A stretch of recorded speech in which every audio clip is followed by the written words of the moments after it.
Oh, hello. My name is Mara, and welcome to Books Like Woe.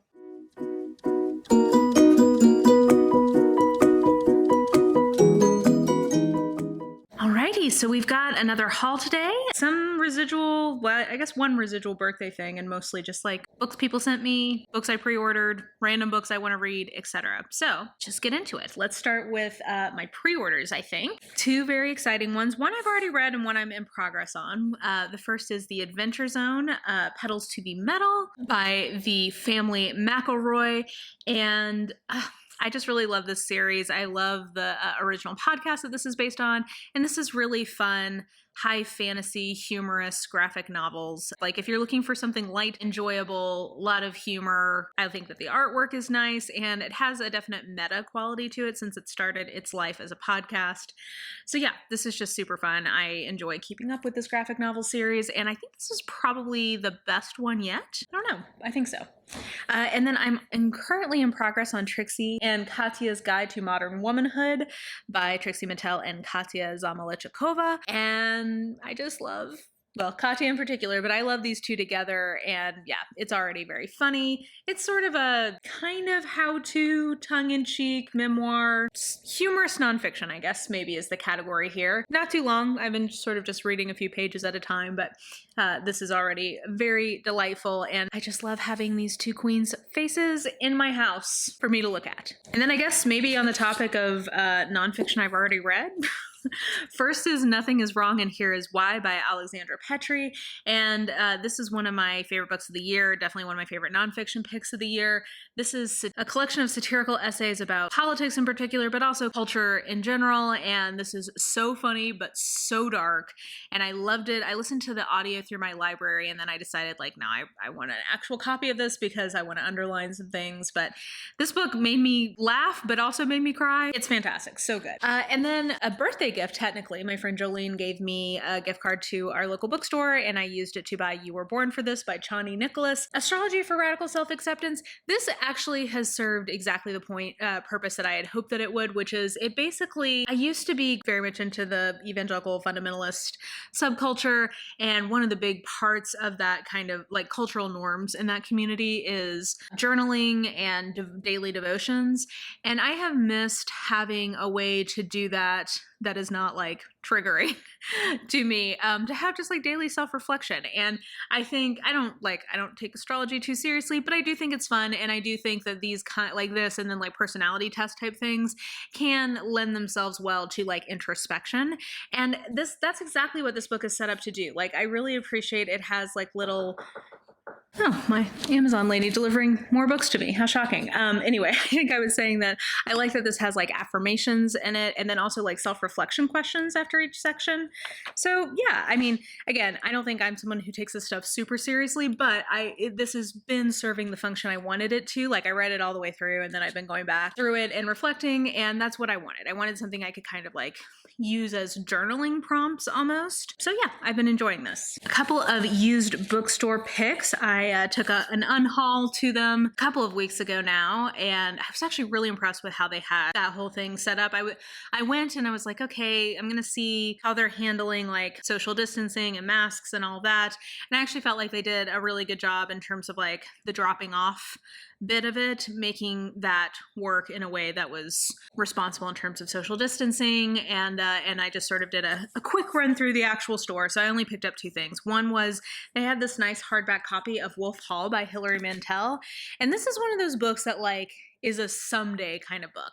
Someday I would like to read this because I do think that it's quickly becoming a modern classic. So I would like to get to it. And yeah, it was just like a really nice hardback copy. So I thought I would grab that with some of my store credit. And then the other thing I did with some of my store credit was this red spine edition of a bind up of Mr. Ripley books from Patricia Highsmith. And this is actually kind of another someday sort of book. So someday I would like to read, I've not read any Patricia Highsmith, so I would someday like to read her in general.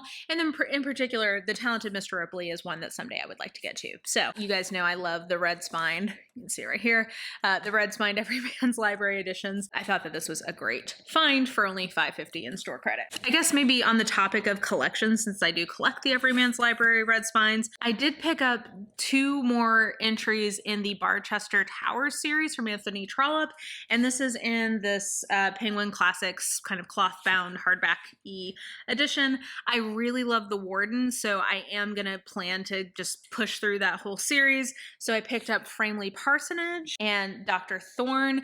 I actually ordered these, I think, in June, but they didn't show up until like late July. So anyway, yeah, these are 2 more. I think I've got another one on the way. Yeah, like slowly over the months, I've been like buying like 1 a month kind of a thing. So yeah, I'm excited. I think I have decided that I'm gonna go the distance with that series. It's kind of rare to get classics that are in a series. I want to kind of just get swept up in a series that also happens to be a classic. That just sort of is a rare experience. Oh, and I guess the other one for my collection purposes and sort of a random book in a series that I have committed to go the distance with is I did get the next entry in the Elder Realms series from Robin Hobbs. This is the first book in the second trilogy, and this is the trilogy I think I'm most excited to get to. So there's like a ship that's like alive. I don't know. I've heard that these are great. I mean, I really enjoyed the first one, but I've heard that this second trilogy is like particularly a lot of people's fave. So yeah, I've got this, and this is another one I've sort of mentally committed that I'm going the distance with it slowly. Who knows how long that will take, but eventually 12 of these I will get to. And then I did have 4 books that were sent to me, 3 from publishers and 1 from a friend of mine. So Leanna from Leanna's Library sent me her copy of Red Sister because she knows how much I love the Book of the Ancestors trilogy, and she hated this book, but this was an edition she knew I didn't have. So she very sweetly sent this along to me. So I have a second edition of Red Sister. And then 3 arcs/books that publishers were hoping I could review. So first is Sisters in Hate by Seward Darby. The subtitle is American Women on the Front Lines of White Nationalism. Now, what sold this to me, if you can see here on the cover, there's a small blurb from Ibram X. Kendi, and then on the back, there's like the full blurb from Ibram X. Kendi. So that was what sold me. If he's telling me I should read something, like, I take that as my marching orders. No, I mean, not quite, but I appreciated specifically what his blurbs were talking about, because this is just an interesting topic. It's basically about women who are radicalized on the far right and like what their daily lives are like, and kind of like what motivates women to get radicalized in that direction. Because I think in general, a lot of the coverage that we see about white nationalist radicalization, and somewhat rightly so, because I think just in terms of demographic, men who get radicalized are more likely, I think, to turn violent with that radicalization. But I think mostly we see men talked about in this context, and this is specifically about how women get pulled in that direction. So I'm hoping I'm going to get to this in August, and I appreciate Little Brown for reaching out and sending this one my way. Then I got an arc of one of my most anticipated books of the year, and actually the weekend I'm filming this is the weekend I'm going to tuck in with it, and that is When No One Is Watching by Alyssa Cole. I love Alyssa Cole. This is her first like attempt outside of romance. Like, this is her first thriller, and I'm just so excited. It's been referred to as a gentrification thriller. It's a neighborhood in Brooklyn, and they're trying to figure out who all these people who are moving into the neighborhood are, and they're like not what they seem. So I think this is going to be really entertaining. I just love Alyssa Cole. I received that from William Morrow, I believe. William Morrow. So I appreciate them sending that my way. And then I believe this is from, Wednesday Books, which is St. Martin's, I believe. They sent me A Golden Fury by Samantha Coho. And this is YA fantasy in ye olde France with alchemy. So I just think this sounds really fun. This one, I believe, comes out in October. But I'm hoping that I'm going to get to it in August. And yeah, I'm excited to tuck in. The little tagline is it science or magic, power or possession? So this should be good fun. And then I guess we'll close with just 5 random books. One of which, since we just talked about Alyssa Cole, we can talk about this one too. Let Us Dream by Alyssa Cole. This is historical romance. I'm always intrigued by historical romances that are just something a little different. Historical romance set in the 20s in the US. I think either in New York. Okay, New York. And the heroine is a local community organizer, I think. The hero is an immigrant from India who is a chef who has just arrived in New York, and it's in the 20s, and I think it's about suffrage and I don't know. This just seems like super fun. It's a novella. I'm really excited. I think that this will be just like a really fun, different historical, and I really like the way Alyssa Cole does novellas. Then I picked up Queen Move from Kennedy Ryan. I've not yet read something from Kennedy Ryan, and I've been wanting to try her because A, she just seems so delightful, but B, like, I don't know that I've heard anybody talk about her works badly. Like, I don't know of anybody who doesn't like what she does. I think is a long shot as an ebook from her, but I've heard that one is super angsty and like really intense. So this one I think also is angsty, Queen Move. This is her latest one, but I don't think it's quite as angsty. I've heard a lot of really good like talking about this as one of her best books, and it's her new release. So I don't know. I just thought that maybe I could hop in with her newer book. So just kind of randomly pick that one up. Same for Forever Summer from Nora Roberts. Okay, so like I haven't actually committed in my mind to doing this. I'm like testing the waters, and this is one of the books I'm going to test the waters with this idea with. And that is, I sometimes think about trying to do a project where I read every Nora Roberts book under her various pen names, etc.